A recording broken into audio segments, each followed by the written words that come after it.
Good evening and welcome to another episode of Poor vs. Standard. Poor here. As always, I am not a financial advisor, so any opinions within this podcast are for entertainment purposes only. Please don't sue us. Don't do it. Just a quick thing that I wanted to talk about tonight before we actually get into the meat of the episode, which involves margin, how to use it, what it is, and, the good and bad of it.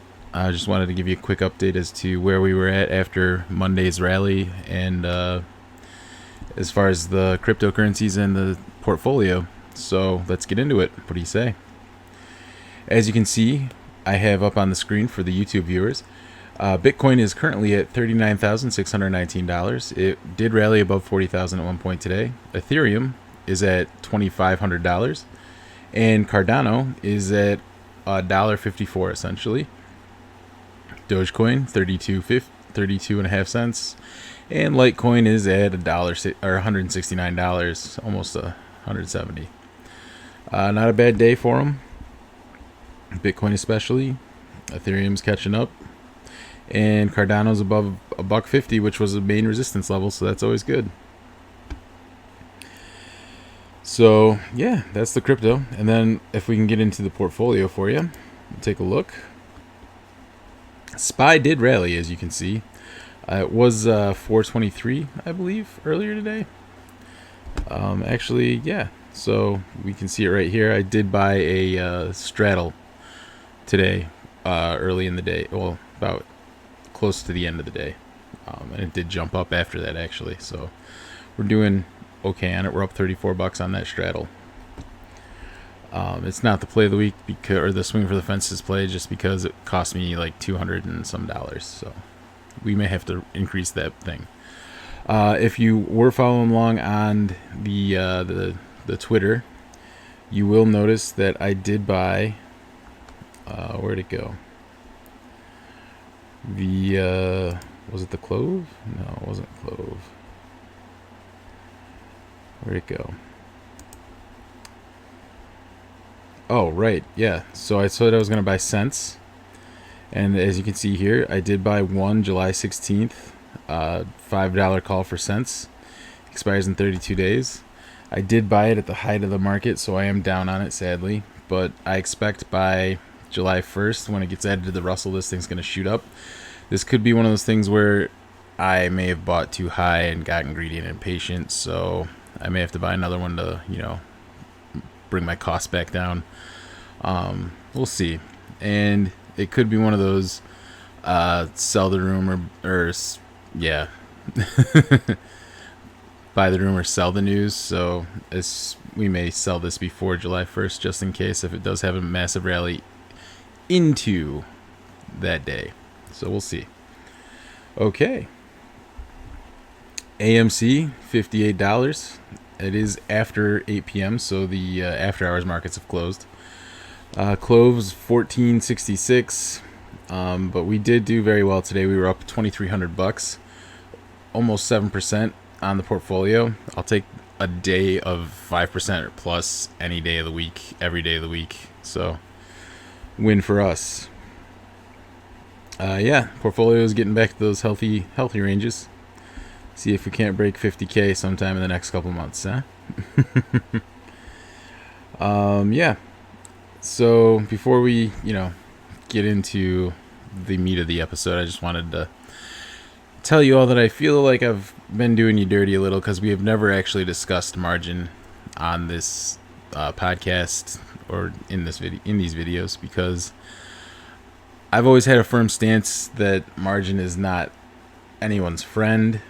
You can get out of control with it very quickly, and it can become a problem for you very quickly. It really depends on where your cost basis is, how much margin you're using, things like that. So, you can take a look at my account value right now, and I am currently under $10,000 in margin. So I want to get that down. I want to get that down real bad. And I plan to get that down to zero, hopefully in the next couple months here. And in order to get that down, it's going to require some serious sell-offs of things. But I have to they have to go up first before I can do that. So let's get into it. So what is margin?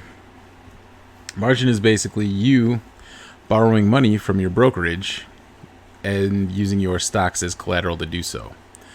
So you can essentially, if you have an account that is a margin account with a significant enough value, you can borrow against that value. You can say, hey, my account's worth $30,000. I'd like to borrow 10% of that. 30,000, it's what, $3,000? Okay, sure. Here you go. Here's $3,000. Do with it what you will. So you do. You buy $3,000 worth of call options for some stock. And those call options expire worthless. So you just lost $3,000 of money that wasn't yours to lose. Now what? Well, you're 30% leveraged? Because you did, no, not 30%. 30% of 30,000, 33% of 30,000 would be 10 grand. We can do that math real quick. So if you borrowed 10 grand on a $30,000 account, that's a third of your entire value. And you lose all that on options plays or whatever, and then the stocks and everything start to go down, so that your account value now becomes 15 grand. Well, you're going to get what's known as a margin call. Basically, if you take a look at this photographic, whatever this is, this graphic, display, man, it's been a long week already. It shows exactly this kind of thing, where you have 50% of your entire portfolio is equity and 50% of your entire portfolio is money that you've borrowed, or the margin. And then prices fall, and you need to keep at least 30% as equity versus how much margin you have. So that means you only have 30% of everything you own as money that's actually yours. The other 70% of the money that you own is someone else's money. So you owe someone money. You owe someone more than you actually have at this point. Like, you have 30% here that you can either liquidate and sell and give to these folks, and have, that would bring back your value. It would bring your margin value down, but also bring your account value down. And so this can happen very quickly and without warning and without notice. You will have to either add money to your account to bring you out of the margin call, or you'll have to sell off positions to lower your margin, lower the amount of money you've borrowed. So you won't see any profits from this because you're selling positions off in order to pay back someone else. So in order to do that, you have to figure out what you're willing to part with, what's up, what you've actually made money on, if you want to do that, in order to make it a viable thing to have used that margin. The idea behind borrowing money is to make more money than you would otherwise be able to do on your own. So if you were to have, let's say, bought 100 shares of Corsair Gaming 6 months ago, and you had a margin account and you didn't have any money left, but you had, another $3,000 that you could borrow in margin, and you bought Corsair Gaming with that $3,000 in margin, and today you decided after the rally you were going to sell it for a hefty, tidy profit, and you basically paid off all $3,000 of your margin, and as well you made a profit for yourself. You made a tiny bit of profit for yourself. So you used their $3,000 to make yourself, a couple few $100. Not bad. That's the idea behind margin. That's how it should work for you. That's how you're supposed to have it work. Does it always work out that way? No. Let's say and again, just like the buying of calls that failed, you've bought a stock, and then you use margin to buy more of that stock, and it drops from $30 down to $16. So now you have lost half of that money. That $3,000 is now worth $1,500. $1,600, but bear with me. And that brings you down to this below the margin maintenance requirement. It depends on how much money you have in your stocks and what stocks you're in as to what your maintenance requirements are. They vary from stock to stock. Maintenance requirements for things like GameStop and things like that are going to be higher. Volatile things are usually higher. So then your brokerage calls you up and says, "Hello, Mr. Stockholder. We would like at least this much of our money back in order for you to continue, having us as your broker. You will not be able to make any trades or anything until this is satisfied." So, they won't do that. They'll just ask you for money. And if you don't provide that money, then they will just sell your positions willy-nilly for you until their margin is satisfied.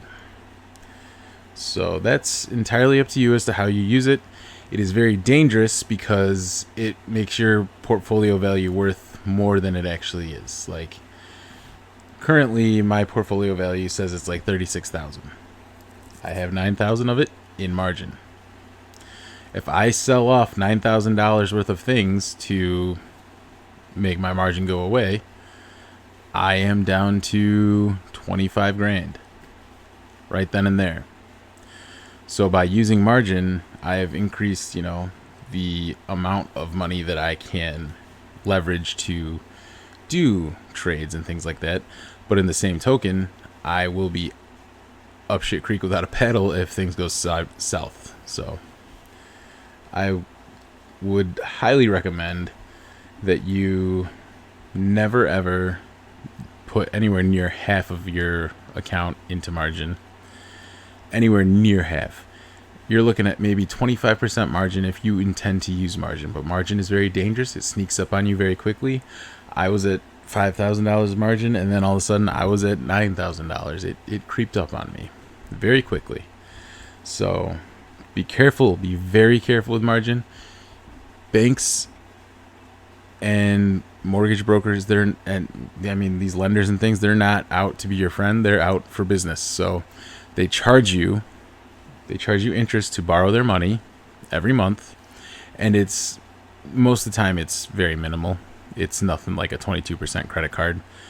I actually took out some like an equity loan against my M1 Finance account to basically renovate my bathroom. I took out like $5,000.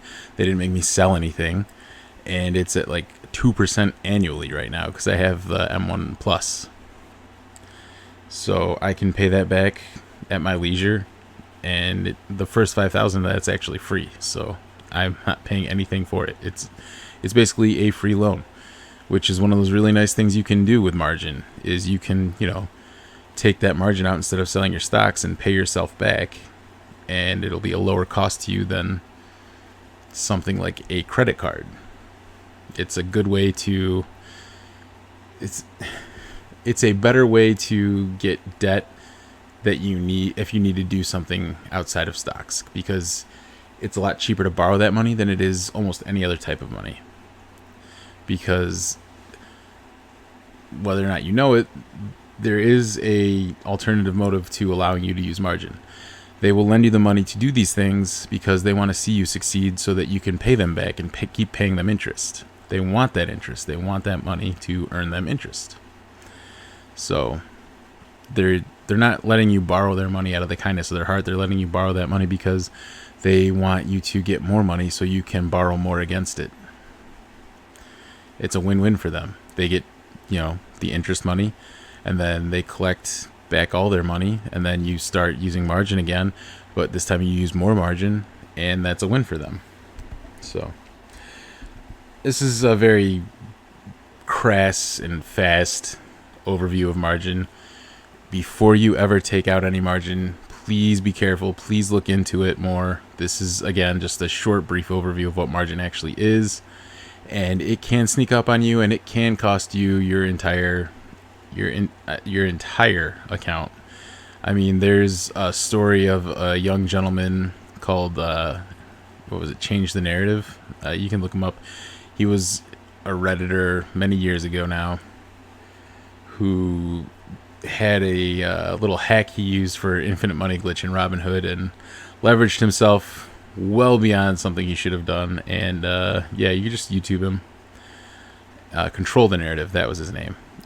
And yeah, just watch one of the YouTube videos on him. There's this nice one where this guy talks about how you can watch his kid's soul leave his body when he inevitably lost all of the margin that he had borrowed. So it can happen and is very bad, and it can cause you a lot of pain and anguish. So be careful with what you do. It only borrow what you're willing to lose and what you can pay back. All right, this has been my PSA about margin and margin calls. So with that, thank you. Be well, be safe. Good night, and feel free to subscribe.